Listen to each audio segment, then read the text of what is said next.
At one point in her career, Amy Schumer was arguably the biggest female comic in the world, selling out arenas and headlining blockbuster comedies. But somehow, in just a few short years, she managed to burn it all down. Her long trail of disturbing and problematic behavior exposed the cracks in the politically correct, woman-empowering feminist image she had worked so hard to build. And it wasn't long before her massive ego and her allergy to taking accountability became more public. If you yell out, I'll say, throw them out. We can throw them out. Okay, so everybody point to the people booing. Turning her from an okay comedian to one of the most hated comedians of the modern era in no time. And that's our extreme dislike for Amy Schumer. God bless. Amy Schumer is like the common evil that unites the world. Hi, I'm the Internet Anarchist. I create weekly YouTube documentaries, and today we're diving into the self-inflicted downfall of Amy Schumer, how she built an audience of millions with her bold and fearless comedy, only to betray that same audience through hypocrisy and ego. And most importantly, how all of this could have been avoided if Amy had just learned to let go of her pride and stopped playing the victim every time she got called out. Though the only call out I'm interested in is calling you out for not subscribing. So hit that subscribe button and let's get on with the video. Now, before everything came crashing down, Amy Schumer was just another aspiring performer trying to make her mark. She actually started out as a theater actor, but by 2004, she had shifted to stand-up comedy, performing regularly across New York's comedy circuit, including the iconic Gotham Comedy Club. Her first real breakthrough came in 2007, when she appeared on the comedy version of American Idol called Last Comic Standing, where she made it all the way to the finals. This was her first exposure to a national audience, and even though she finished fourth on the show, her confidence and sharp delivery stood out to audiences, helping her earn a regular appearance on Comedy Central. Over the next few years, she gradually built her name on the comedy circuit, as she made guest appearances on various talk shows. Hi. Just saying hi. Great to see you. Great to see you as well. Poor choice of words on his part. I don't think so. I didn't mind this terminology at all. And even landed a minor role in the HBO series Girls. But Amy didn't really break into the mainstream until September 2011, when she appeared on the Comedy Central roast of Charlie Sheen. But no, I mean, Charlie, you get a bad rap, but you're just like Bruce Willis. You know, you were big in the 80s, and now your old slot's being filled with Ashton Kutcher. Even though she was still a relatively unknown comic at the time, her fearless and unapologetically dark set completely stole the show, becoming the highlight of the episode and racking up over 10 million views on YouTube alone. Riding the wave of this newfound popularity, she dropped her debut stand-up album that same year, followed by a special on Comedy Central in 2012. The success of both these projects helped her land her very own TV show, Inside Amy Schumer, in 2013, which turned out to be another instant hit, earning an 80% fresh rating on Rotten Tomatoes and 7 out of 10 on IMDb. Her bold and unfiltered style of comedy quickly set her apart. I see some dude in a full blackout just walking at me like a zombie, just pointing at his own dick like, here. I'm like, I'll get us a cab. She often tackled taboo topics like sexism, body image, and gender roles with a confidence that few comedians did at the time. How about just backing off this whole thing for now? We've been through this a million times. I know we've been through it, and I know we have a daughter, okay? I know that, and I love her, but I am so tired. I don't know why, but I am, you know?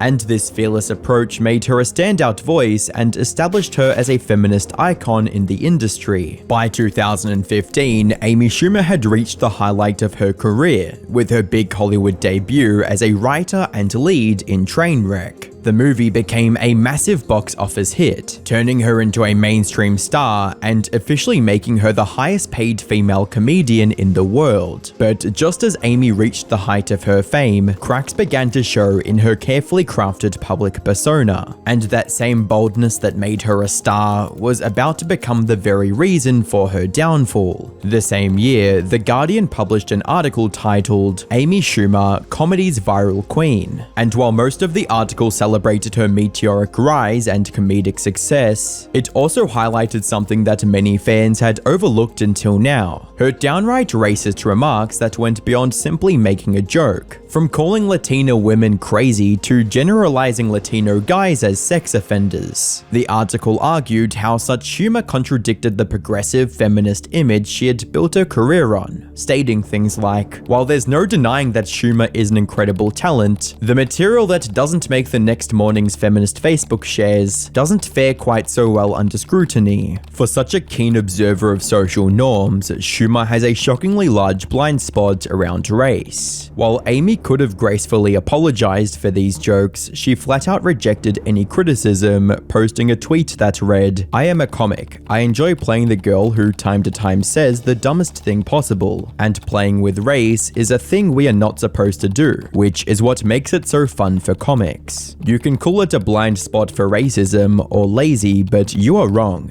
It is a joke and it is funny. I know that because people laugh at it." This defense did little to soften the blow. Fortunately for her, these allegations ended up being little more than a dent in her seemingly invincible career. However, the same couldn't be said about her next controversy, which began on January 19th, 2016, when comedian Wendy Liebman posted a tweet accusing Amy Schumer of stealing one of her jokes, stating, "Between Amy Schumer doing one of my best jokes on her HBO special and this meme of my joke, I'm done with social media." She also linked a clip to the joke she was referring to.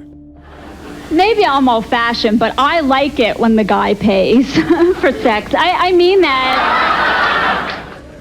I am a good person, I swear to you. Like, I'm very old school. I think the guy should always pay on the first date for sex. And while several fans initially came to Amy's defense, calling it a coincidence, the undeniable similarity between the two jokes quickly sparked a debate online. Things got even worse for Amy when, not long after, another comedian named Kathleen Madigan also called her out, implying that she had stolen material from her as well. And within hours of these accusations, a viral video compilation began circulating online, giving concrete proof of just how much Amy stole from fellow comedians, including Madigan. So I get why poor people are fat, but Oprah, you're a billionaire. You have enough money to pay a man to stand there and literally slap shit out of your hand before you put it in your mouth. Slap Chef. Slap Chef? What's that? It's a new weight loss program that takes decision making out of the equation. How does it work? First, one of Slap Chef's world-class chefs makes you one of their signature dishes. Then, before you can say Slap Chef, they knock it out of your stupid mouth. Slap Chef. Tammy Pescatelli. Right? That's why men, if we love you, we dress you for other women too. That's why we dress you stupid. Because we want another woman to look at you and go, he's cute, but I can't fix all of this.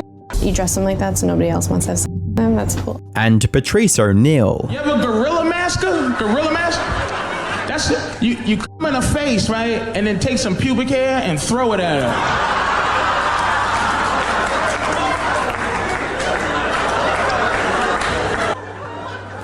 There's the Abraham Lincoln. That's where the guy trims his pubes, comes on the girl's face, and then throws the pubes so she has that facial hair. When played side by side, these jokes seem almost identical and far too similar to be brushed off as a mere coincidence. As the backlash got worse, Amy appeared on the Jim Norton advice show to defend herself. I'm being accused of stealing jokes, and I wanted to come and talk to you about it and clear my name because I would never ever do that, and I never have. She claimed that she had never seen the work of the comedians she was accused of copying. Kathleen's a great comedian. I have never seen one of her specials. I had never heard her do that joke. I didn't know Wendy till I got older. I never would have seen her stand up in the 90s, but I love her. And even suggested that these female comedians were simply jealous of her success. I don't think it's personal. I think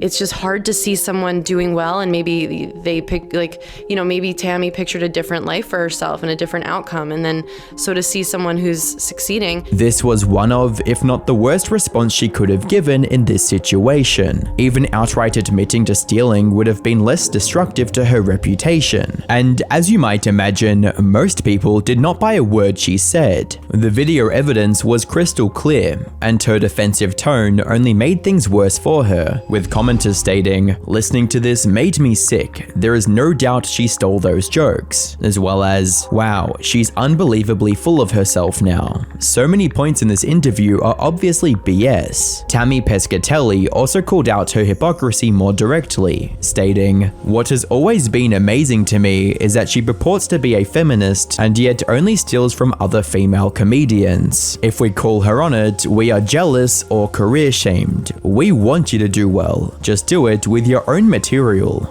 Following this debacle, Amy's once untouchable reputation now carried a permanent stain, and her image as comedy's feminist hero was starting to crumble. With her mask beginning to slip, people also started revisiting Amy's older material, and what they uncovered would mark the end of any support Amy had left. Like back in 2014, when Amy shared a personal story about an intimate encounter she had with a man named Matt, while speaking at the Gloria Awards and Gala, stating, "His face is kind of distorted, and his eyes seem like he can't focus on me. He's actually trying to see me from the side. He's effing wasted." She then went on to describe the experience in detail, emphasizing how intoxicated he was throughout. At the time, she told the story as part of an empowering speech about finding self-esteem and confidence. But when people revisited it years later, they saw it in a very different light. Many pointed out that the man she described was clearly too drunk to consent, and that what Amy portrayed as an awkward hookup actually sounded like something far more serious. With the post reading, "He was in no position to consent, and he was clearly impaired going by that description. She definitely essayed him. So she took advantage of a man who was drunk. Does she not see a problem with that?" For many years, Amy had publicly condemned sexual misconduct and positioned herself as a vocal supporter of the Me Too movement. So to hear her openly joke about a situation that exposed the very behavior she criticized felt not only disturbing, but disgustingly hypocritical. She was a very vocal supporter of the movement when it was gaining popularity, which means she's both a racist and a hypocrite.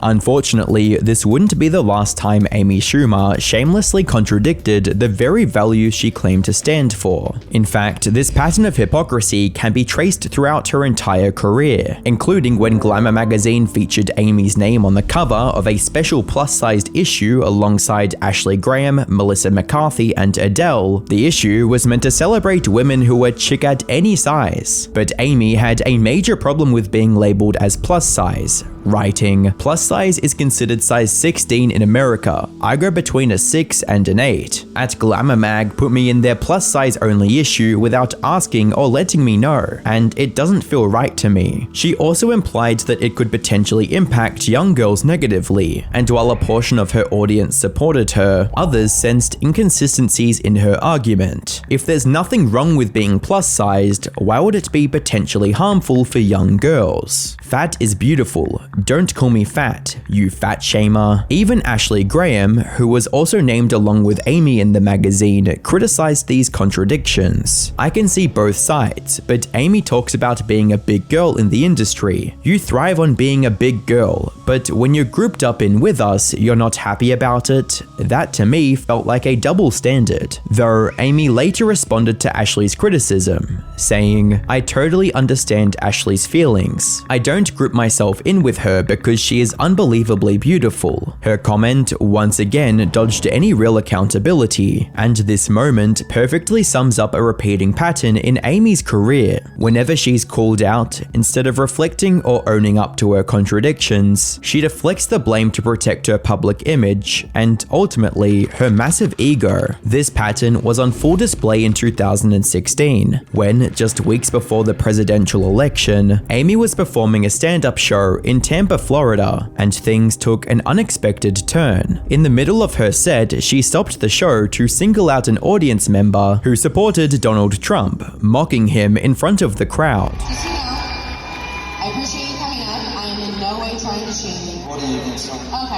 sit down. So that's, thank you. I appreciate it. Okay, so we won't get any more into it. I really appreciate that. That was just cool to hear what one guy who doesn't seem like a psychopath, why he would want to vote for that orange assaulting fake collar starter. Her comments immediately caused boos from Republican supporters in the audience, but instead of moving on, Amy doubled down, launching into a long political rant that only made the crowd angrier. I like Hillary because I performed at her. I know you're here to laugh, but you know what? You choose your life. You choose the way you want to live your life. The show ended with over 200 people walking out, many of whom later expressed their frustration on the internet. Hey Amy Schumer, leave the political stuff out of your comedy shows. We came to laugh, not talk politics. We can turn on CNN and NBC for that. You ruined my night, spent $300 for a comedy show, then you went on a political path that was rude and disrespectful to Tampa. Admittedly, Amy had never shied away from being political in her comedy, but personally attacking a fan during a live performance felt like crossing a line. This one incident once again highlighted her inability to handle criticism or disagreement without lashing out as well. Instead of trying to understand opposing viewpoints, she responded with personal attacks. And in doing so, she reinforced the image of a performer who's more interested in protecting her ego than connecting with her audience. But the real breaking point came just a few months later, with the release of her Netflix special, The Leather Special. The special had massive expectations surrounding it. Amy reportedly signed a $13 million deal, making her one of the highest paid comedians on Netflix to this date. Fans expected something bold and fresh, and for Amy, this could have been the perfect chance to reset her career and finally move past the controversies that had damaged her reputation. But when the hour-long special finally released in March 2017, it flopped hard, receiving thousands of one-star reviews on IMDb. And true to her nature, Amy dismissed all the criticism entirely and started claiming that alt-right haters were the sole reason behind this negative reception, reading, "Anyone who reported that viewers aren't happy with my special, it would have been cool if you did a moment of research before posting. The alt-right organized trolls attack everything I do. And while there might have been a handful of bad faith reviews, anyone who actually watched the special could see that the backlash wasn't just political. The whole thing was just unfunny and had the same tired old jokes about her body and sexual experiences. And if that wasn't bad enough, she couldn't help but steal jokes for this special as well. But even after the disaster of her Netflix special, Amy didn't seem to learn from her mistakes, as just a year later, her next big project sparked even more backlash, this time for being tone deaf and hypocritical. Her 2018 film, I Feel Pretty, followed a woman who hits her head during a cycling class and suddenly begins to see herself as stunningly beautiful. What was intended to be an empowering comedy about self-confidence and body image quickly triggered criticism for the exact opposite reason. Many viewers felt the film reinforced harmful beauty standards, suggesting that confidence could only come through delusion. As one baffled viewer put it, did Amy Schumer really think a movie about a woman needing a blow to the head to feel confident in her body would uplift people? So it was no surprise when the movie was slammed by critics, with some even calling it the worst film of the year. However, when asked about the backlash, Amy reached into the good old deflection playbook once again. "I don't feel the pressure, and whatever they're expecting, it's not my responsibility, so I don't worry about it. Some people really projected what they felt onto it without even that information." The truth is, Amy just can't accept her failures. She's stuck in a never-ending cycle of ego and denial, and by turning her back on the very audience that once rooted for her, she ended up tearing down the foundation of her career. However, while every controversy up to this point had only damaged her reputation, her next public crash lash out exposed her most disgusting side yet. After the recent Israel-Palestine conflict broke out in October 2023, Amy wasted no time in loudly and proudly declaring her support for Israel across social media, but in doing so, she crossed a line that many found unforgivable. For instance, on October 27th, Amy shared a cartoon on Instagram depicting a pro-Palestinian protest, with people holding disgusting fabricated slogans like Gazans Jewish girls only in self-defense and proud of our racist martyrs. The post had a shamelessly Islamophobic undertone and immediately sparked outrage online, reading, "Amy Schumer is absolutely pathetic. She's going full-blown racist. She needs to be cancelled. How incredibly racist. This is disgusting. And as a Muslim myself, I am hurt. And by posting a photo like this, she is actively encouraging another race war." But as appalling as that post was, it was one of many. Over the following weeks, several of Amy's social media posts were exposed as nothing more than anti-Palestinian propaganda, spreading misinformation and dehumanizing an entire group of people. And when actor and YouTuber Asia Jackson called her out publicly, saying, "It's so crazy to me how Bella and Gigi had to tiptoe around their statements, and then Amy Schumer is like, Gazans are and will still have a career," Amy didn't take it too well. She directly messaged Jackson, accusing her of anti-Semitism and continuing to push her biased narrative. And people were not happy about this one bit, reading, "This blonde blue-eyed millionaire just told a black Filipina to imagine feeling unsafe. Weaponizing anti-Semitism is so vulgar. The reason we hate you, Amy, has nothing to do with you being a Jewish person and everything to do with your bigotry." And to make things even more shameful for herself, on another occasion, Amy tried to twist Martin Luther King Jr.'s words to justify her pro-Israel stance. She shared a clip of him speaking against anti-Semitism completely out of context. "My Jewish brothers and sisters said to me amid anti-Semitism anywhere, we don't need your support. We have enough Jewish power to deal with this problem ourselves.